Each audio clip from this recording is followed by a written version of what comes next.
You are listening to a Clarkesworld Magazine podcast with your host and narrator, Kate Baker. Greetings, Clarkesworld citizens. I hope this podcast finds you extraordinarily well. This is our fourth story for the month of September, issue 192. I hope you're enjoying the stories thus far. We have a few more left for you for the month, and then onwards to yet another issue. Speaking of which, those issues would not be possible without your continued support. So thank you if you've been a reader, a sharer, a subscriber, a listener to the magazine. If you'd like to do so and send some support our way, please go to patreon.com/Clarkesworld to see how you can be a part of the magazine each and every month.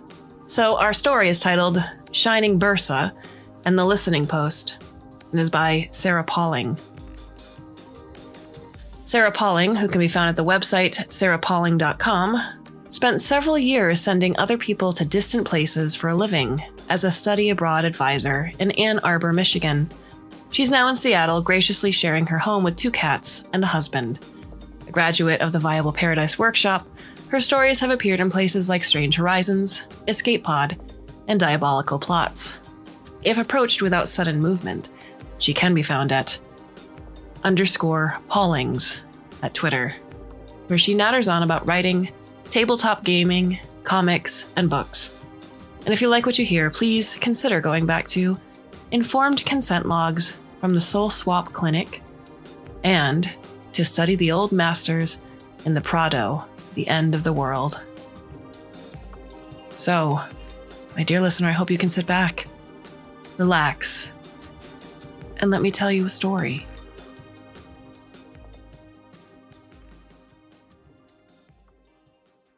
Bursa. Seafaring says, their hind wing brushing the bedding, their long abdomen sinking the mattress near Bursa's feet.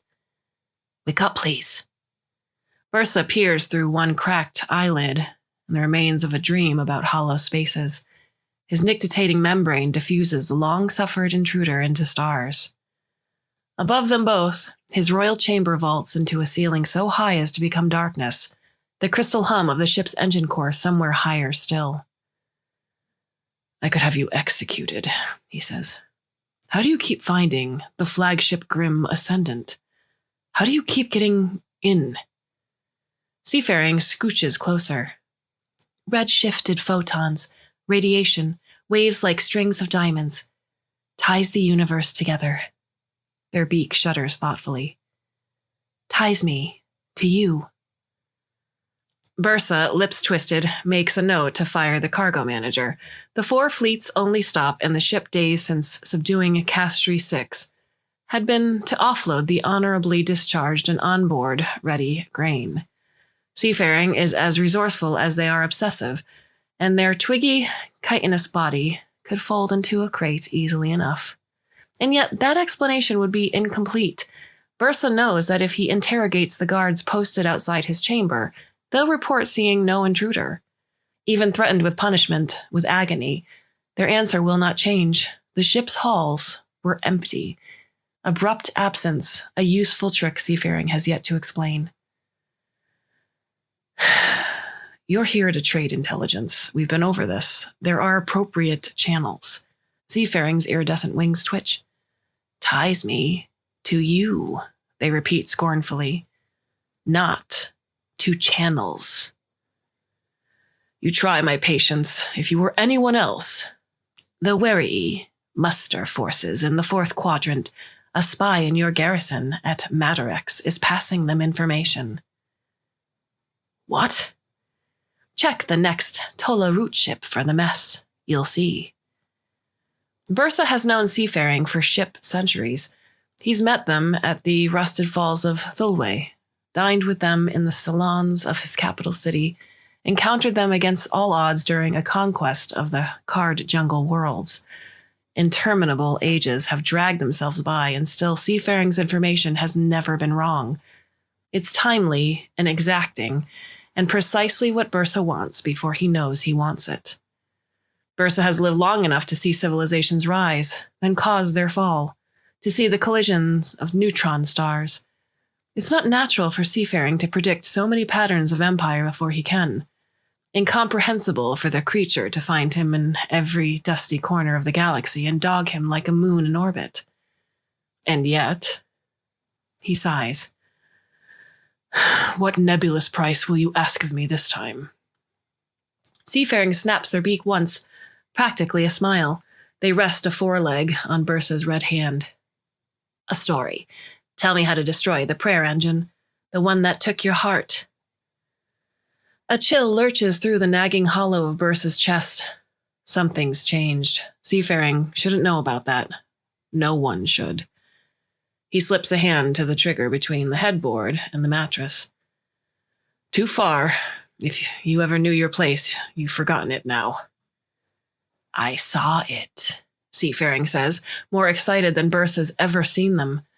On Pombane, the fog rises from the cave, shimmer coats the planet, and inside the great crystal engine, it stole you from yourself and keeps you soldier numb. Bursa hits the trigger. A sedative of his own design hisses from the walls. It doesn't matter. Seafaring is gone, like a stutter in reality. Bursa had expected no better. Seafaring ignores even the cleverest of his poisons like so many diplomatic channels. Before he knew better, before the two of them had cultivated a wary trust, Bursa tried to press them into service as something covert, sliding, ephemeral, hard to do to a creature who thinks the universe is whispering in their ear cavities. Hard to do when your soldiers barely believe such a creature exists. He lies awake for a long time, searching himself for emotion, and discovering with relief that any fear or rage is as muted as it's been for centuries. Then he bows to sleep and dreams again of hollows. Seafaring's intelligence on the wary offensive proves invaluable in more ways than one. On the 35th day of ship year 942 of shining Bursa's reign by conquest, his forefleet descends on their secondary capital. His vanguard releases an aerosolized narcotic he customized to wary genetics, designed to induce stupor. Then the ground troops crush anyone still standing. He declares he will spare their library engine if the engineers cooperate. In truth, it's an empty threat. He's formulated no chemical compound that might eat through the hard mass of higher form citrine protuberances or other engines of the library scale. Besides, its crystal form stretches to the ceiling and illuminates the building like a cathedral. Its dendritic branch patterns are shot with light, and its destruction would be a waste of beauty. The wary don't need to know that. A drowsy library engineer tells him that while Seafaring's species, word for itself, sends most translation programs into conniptions, the closest route may be listening post. The post claim their grandiose impulses came from secret resonances, that they served no master but the whole of everything. This gibberish was apparently a strategic error. Most contemporary sources consider the species extinct. Your own name, she says with sudden lucidity. Defiance or fascination or both, pinprick eyes tracing Bursa's slender form, his red leather skin clinging tight to ancient bones. Then she sinks back into herself, cowed. Her gaze sticks instead to Bursa's golden fangs of state, his dark mouth. Finish the thought, Bursa says calmly. Behind them, spires of crystal convert energy to arcane calculus, to knowledge. It's come to mean hollow in several language families in the fourth quadrant, or lack. Bursa terminates the interview. Only once the engineers led stumbling out the door does he order her name recorded for his personal aptitude registry. The meaning of his name isn't new to him. The courage to tell him is. He sees wings around a jet of crystal, then nothing. Stop following me, he bellows and feels the weight of his centuries, normally so heavy, lightened to nothing more than a baby's blanket. Suddenly he wants to run Seafaring down, to fight, to scream, to rip dangerous prayer engine knowledge straight out of their ganglia. No one answers. His squires watch him, startled by an outburst that would have been more characteristic before his 3rd century, when he was just an upstart on the cosmic scale, when strong emotion could still pierce the indifference the engine had bestowed him. Information about the prayer engine, from before its millennium of slumber, from the time it taught Bursa power and took his heart, may be well hidden here, The library is much lesser engine. Maybe he should order it shot off planet and execute its engineer core. Maybe, then, he would be safe. Instead, he takes the biological data he needs and leaves the crystal behemoth to its lovely intricacies. He processes with full fanfare into the streets of the subdued. That night, the weight of time wraps tight and sudden again, pressing his hollow chest, leaving him sweating in his sheets, and he understands. Fear. He's feeling fear, like one of his own poisons, like a cave on a dark planet, fog rising. This cannot stand. Seafaring knows his greatest secret. For all their utility, for all their honesty and amity, they can't be suffered to live. What specifically were you given in exchange for your heart? Seafaring urges. Intelligence, your long life. They had appeared with typical abruptness to follow him knee-deep through a river gorge on Pombane, the prayer engine's planet, just as Bursa knew they would. Water roars down a cavern maw jutting from the stream before them.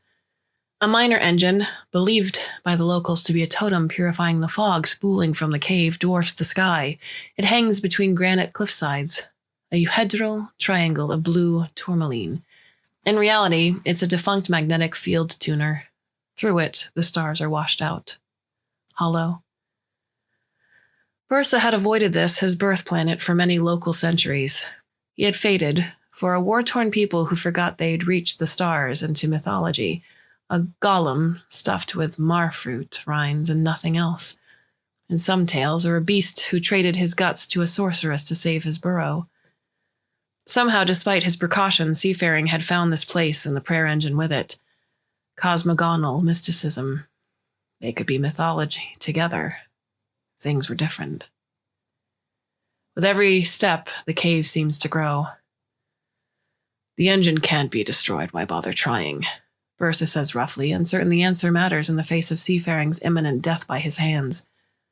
It's dormant now, practically a fairy tale. Hasn't answered a prayer since mine. It stole you from yourself. You deserve a heart, Bursa.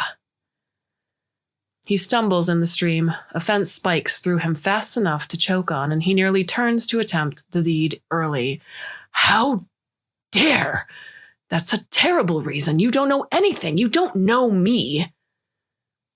I know you care about this place. You were born here. It doesn't matter. Petty, petulant, unbecoming of his royal bearing, Seafaring has that effect on him. Few other creatures have lived long enough to see him young. Seafaring's wings spread behind him in an arc of shimmering droplets, cool spots on Bursa's cheek. I know you. I knew I'd find you here tonight. Truth is radiation waves, diamonds, and the engine a defilement between them. Bursa gives them a sharp look they don't return. Their body glides into the cave's dark mouth down and down.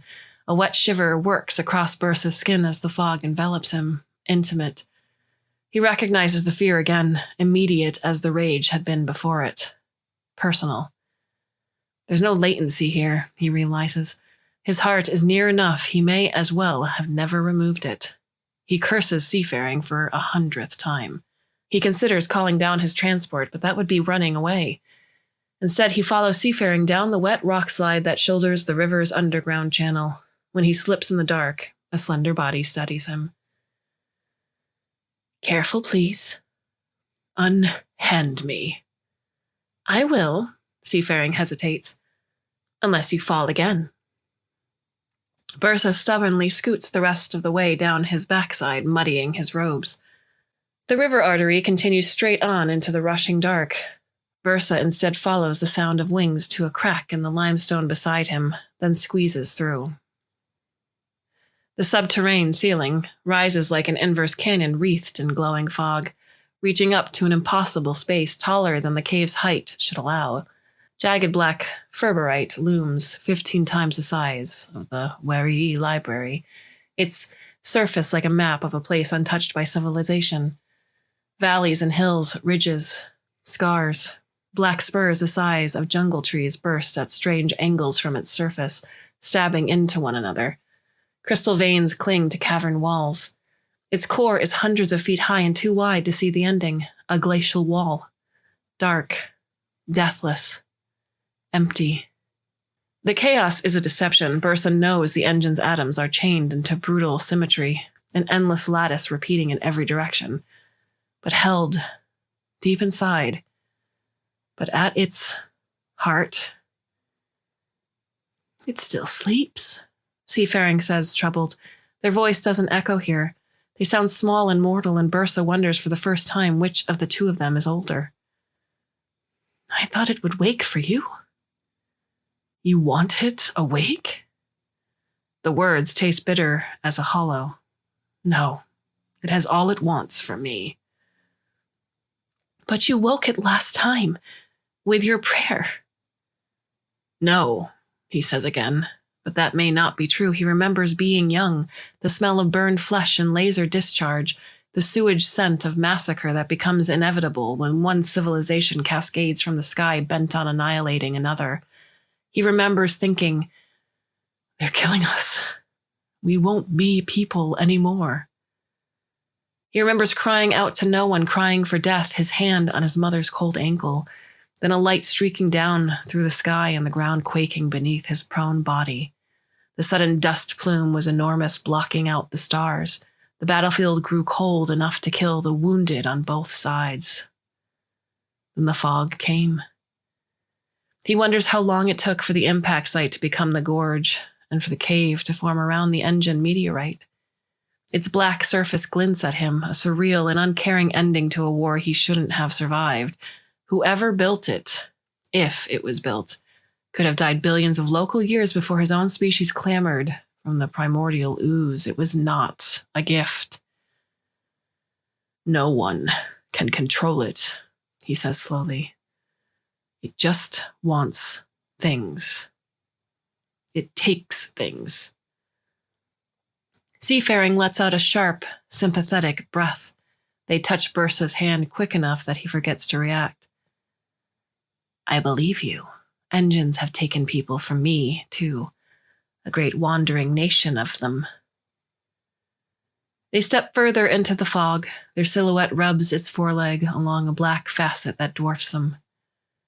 No use putting it off any longer. Bursa takes a glass bauble from the folds of his robe and crushes it in his hand.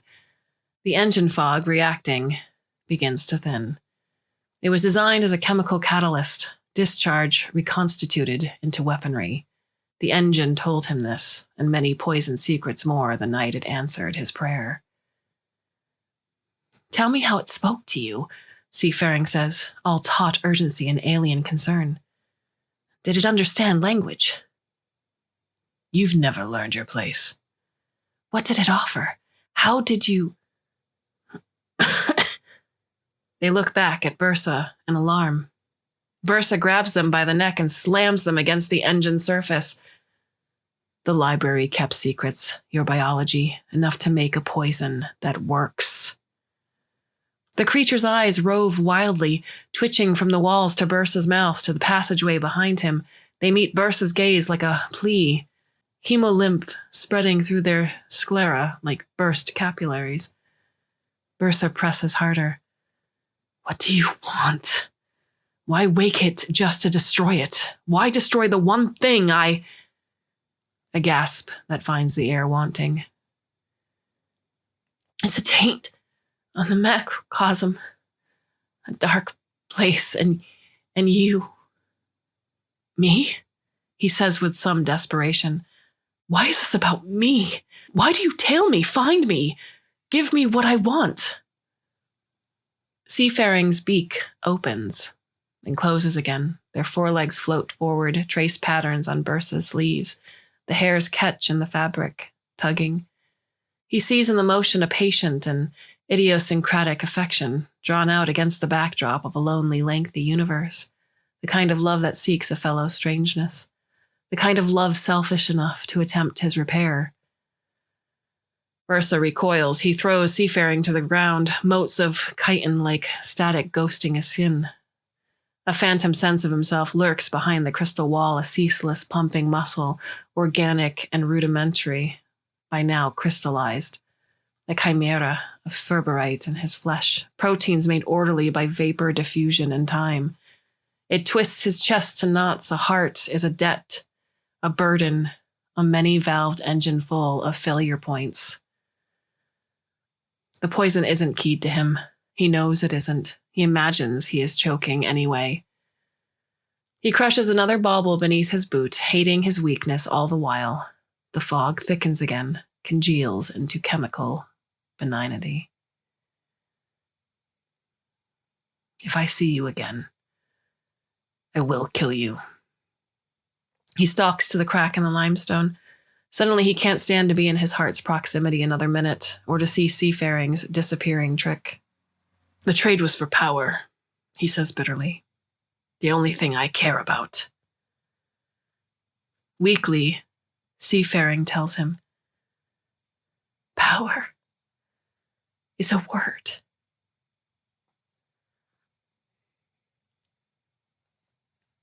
The falls of Thulwe ran iron red when shining Bursa first met seafaring. A fruiting algae suffused the water and coated the architecture crowding it. Bursa had ordered the Thul's ancestral surveillance engine removed from its place of pride over the rapids and scrubbed clean of holy pond scum. The weeping of the Thul's advisors had echoed for hours. An upstart on the cosmic scale, Bursa was beginning to learn that such symbolic acts of dominance far outweighed base violence. He stood inattentive on the engine's empty pedestal as his retinue declared his reforms. A network of cheap vacuum energy like an attractive noose, binding this planet to every other. Access to greater engines of strategy and oversight and distribution. Telecommunications networks, trade, intricate webs of power, strands gathered up in his red hands. Vulnerable to sabotage, it would be a pity if, etc. He felt no pride, no regret, a state of affairs that was recent enough at the time to bemuse him. Thulwe was halfway across the disk from Pombane, and the ping time between heart and self was enormous, enough for all but the strongest signals to dissolve into background radiation. He hadn't expected the boredom, the solitude. The prayer engine's bestowal was immense and impersonal. At the front of the narcoticized audience of government functionaries, a creature seated on the ground with their long legs crossed. They looked nothing like the locals. Strangely, Bursa's own guards paid them no mind. Their wings shimmered like marfruit from his mother's garden, like mythology told to his brood on a long winter's night. They watched, like they were waiting for him. En route to the stellar port, Bursa caught soap bubble wing shine from the corner of his eye. He left the skimmer and told his retinue not to follow. A rubbled city alleyway painted algae red. A lanky creature sat at a table in what might have been a commissary now open to the sky. You built strange lattices here, they told him, eyes flicking from point to point on Bursa's face. Fragile on purpose, easy to snap apart. He stepped closer, fascinated despite himself. There was no fear in the creature's posture, their calm, buzzing speech. He hadn't seen that in the entirety of his 100-ship-year reign, already long enough for generations of his advisors to have aged and died, terrified of him all the while. Insurance. The people will obey me, or they'll feel my power. Now I can destroy them without poisons or pain. The words tasted sour on his tongue. Power is a word. A gestalt of casualties, not a creature of its own. They cock their head. Whose creature are you? Bursa loomed over them, shocked into dignity for a moment. Then a laugh burst from him, echoing from ruined walls. He collapsed onto a chair. Your brain must be hollow. You're nothing. Yet you speak to me this way. Nothing, Seafaring said, epics in their eyes, is a word. 500 local years later, the algae of the Thulwe waterfall succumbed to the extinction as the climate changed. Sometime after that, the people there began using Bursa as a word for hollow. Centuries further on that scale, now, Seafaring's sharp and adoring face appears in Bursa's mind unbidden, and he finds himself grasping for details like a creature drowning, holding their body to his in a dream. It's just ping times, he knows. Latency, a signal he can almost outrun. A squire delivers a message from the Wary library.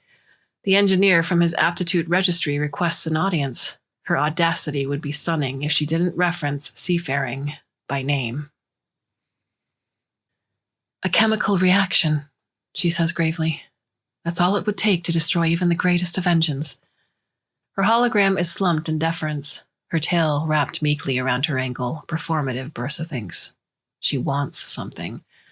He'd cleared his retinue from the bridge, erected a sentry force field, and closed all surveillance channels. Experience with seafaring still makes him feel watched. You expect me to believe that this information sat unnoticed in your library for lifetimes?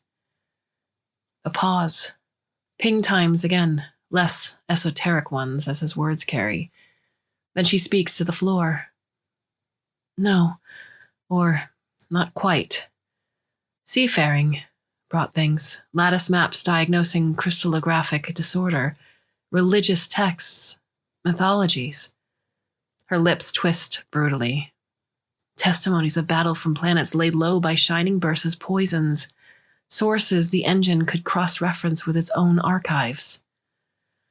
That impertinent creature was courting you as an ally the day I arrived. His stomach shifts strangely at the thought. He'd believed seafaring was following him. Him alone. Me? No. Her pinprick eyes dart to meet his, suddenly furious, a flash of the daring he'd seen masked by her earlier sedation. They asked nothing of me. They communed directly with the library engine. Her tail lashes. And then, one early dawn, they doused it in a ferocious acid. His breath catches. Seafaring had called the prayer engine a defilement. They'd tailed Bursa across the galaxy, offering intelligence like courtship tokens, taking whatever abstract answers they found in return. Surely access to Bursa's chemical formulas wasn't all they wanted, not for all those centuries. Surely it wasted from the inside out, the engineer says flatly. Melted. My acolytes woke to the walls burning. We couldn't save it, couldn't try. Seafaring tricked it into synthesizing its own butcher. A spike of anger takes him. Incongruous, impossible throbbing in his hollow chest, he grips the arms of the captain's chair. Why would they destroy an engine so inconsequential? Did it ask something of them? The library asked nothing of us. Took nothing. Nothing yet, Bursa says before he understands why. He imagines a lattice mind, enormous, every atom symmetrical with every other, a crystal asteroid pushing between the light of stars, striking a planet in the throes of annihilation and offering relief to a weeping child, sending him out to lay planets low in perfect endless symmetry. He holds this image in his head. Next, he imagines a meteor shower. They are not a gift, he says darkly. Seafaring knows that. For the first time, real understanding of seafaring's agenda wraps against his conscious mind. He'd thought they were after only the prayer engine, some vendetta against a single machine, a useless contest for Bursa's heart. Now their plans look closer to a crusade against Crystal. How many engines hold the galaxy together? How many did Bursa circulate as rewards of empire? He keys a destination on the helm. It would take a merciless kind of creature to burn the framework of the galaxy down. Bursa's galaxy, to save it. And now Seafaring has the means. He should have killed them in the cavern. He should have killed them in the alleyway the first time they met. He should have held them close, their hard head against his hard heart, and talked with them about the scale of the universe and all its obscurities until the two of them became as fellow travelers and found a kind of peace. He will not reach Pombane in time to stop the prayer engine's destruction, not unless Seafaring waits for him. I came to you, the engineer says and swallows. She tries again, pulling herself to her feet. I came to ask you to rebuild the library. Just to try. Bursa laughs his approval of her idiot courage before he can stop it. bubbling up his throat like poison, sending her hologram flinching back from him.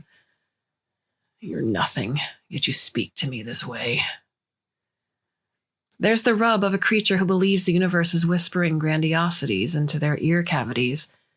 They don't know how to compromise. Find a new master, he tells her. Your engine is dead. Her cheeks flush green with rage as the hologram dissolves, her voice unspools into digital chaos, a curse in her native tongue. Shining hollow. The flagship Grim Ascendant is still 10 ship days from Pombane, bearing down full speed when Shining Bursa is laid low. One moment, he is shut up in his laboratory, poring over poisons with dulled panic throbbing behind his temples. The next, despair wraps around his body and he falls, weeping, to the floor. His head aches, hot and sharp. His hands curl of their own accord against the tile. He drowns in every sob. Poison, he thinks. I must have been poisoned. Like I poisoned those poor people. Like I crushed their legacies and salted their fields and razed their cities down. Like I killed them. Quick and then slow. This isn't right. Regret after latency has never felt like this. His chest hurts and hurts like drowning, like he hasn't felt since he was a child. His hand on his mother's cold ankle as the light streaked through the sky and spoke to him. Images fluttering in his mind. Pray to me and ask me, wish me anything. Anything. And without meaning to, without thought, he had clutched his chest as an answer, a plea, an abdication. And the light said, I will give you mercy. I will relieve the burden. Relief, precious apathy. He took his hand from his mother's ankle and felt nothing more. And then he had seen the price for his prayer, an empire, a lattice of control and command so taut and fragile that it could sicken and die at his word. So that every life in the galaxy might come to hate him and depend on him, so that after long and lonely centuries, he might doom them all by gumming the gears of his own empire, so that the engine might one day bid him to kill them all, or work them to death, or tear civilization down. Seafaring had been wrong.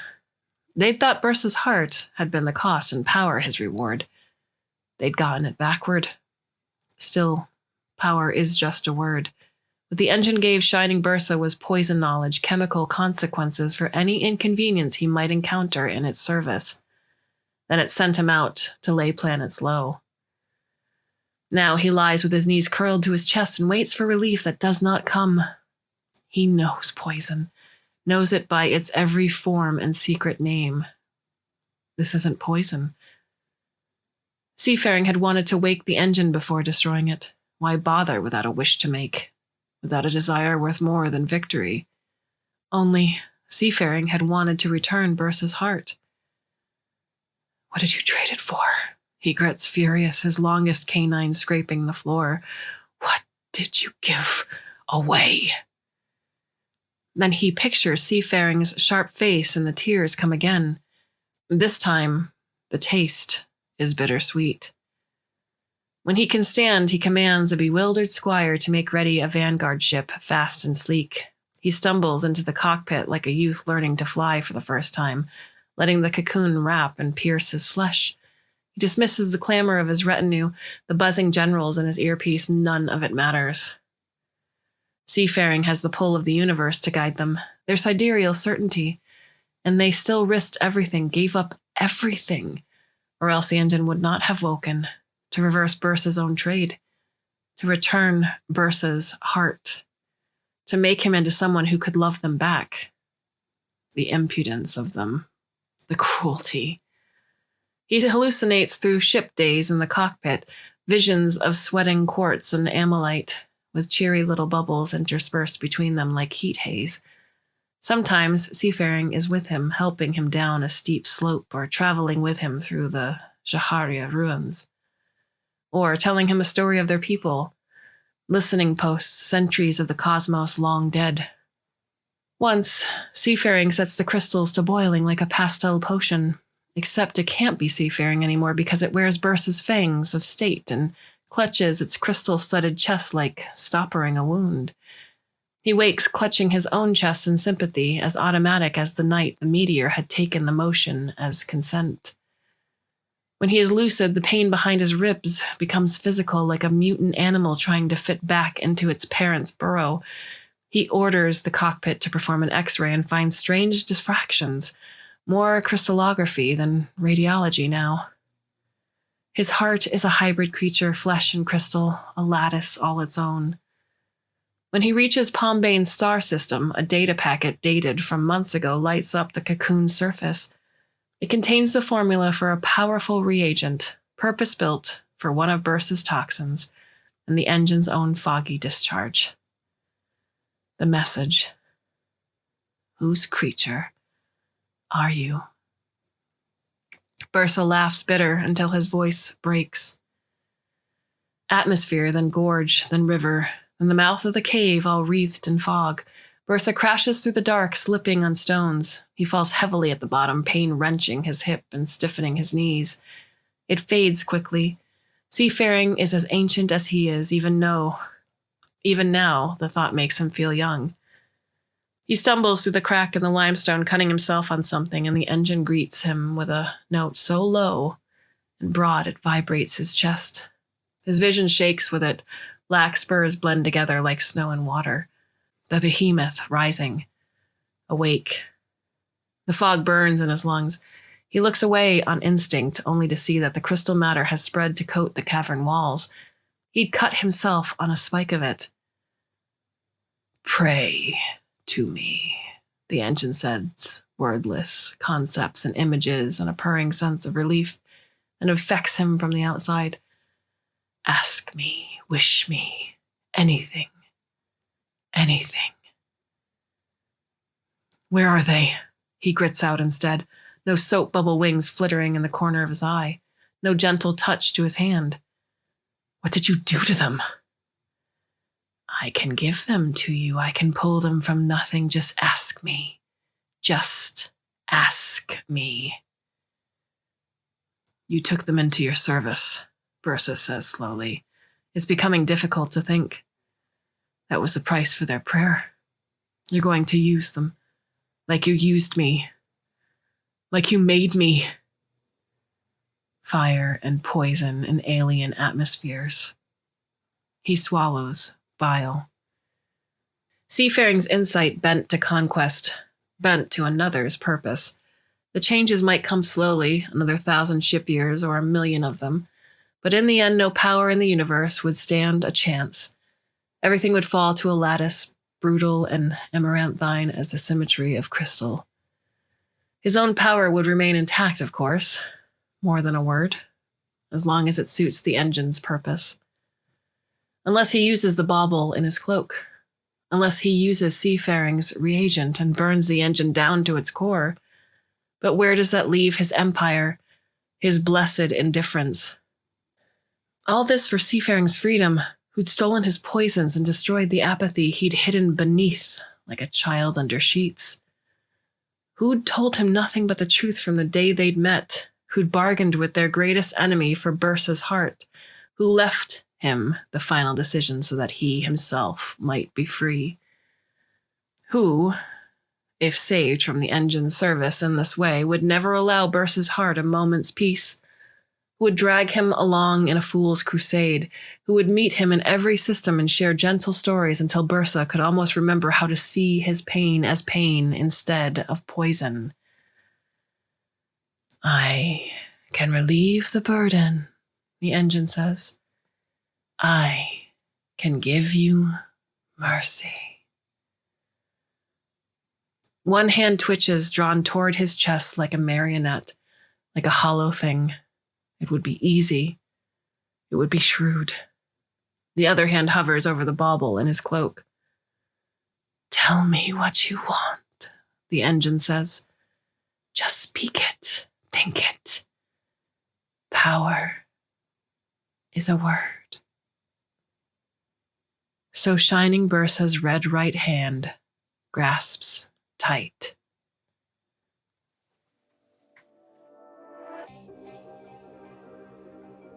What are your thoughts on the story? Connect with us over on Twitter. I'm Kate_Baker and Neil is at Clarkesworld, and that is Clark with an E. We have a bunch more stories left for you for the month of September. I do hope you can come and listen should you so choose. Until then, my dear listener, thank you for spending this time with me. And I hope to see you again very, very soon.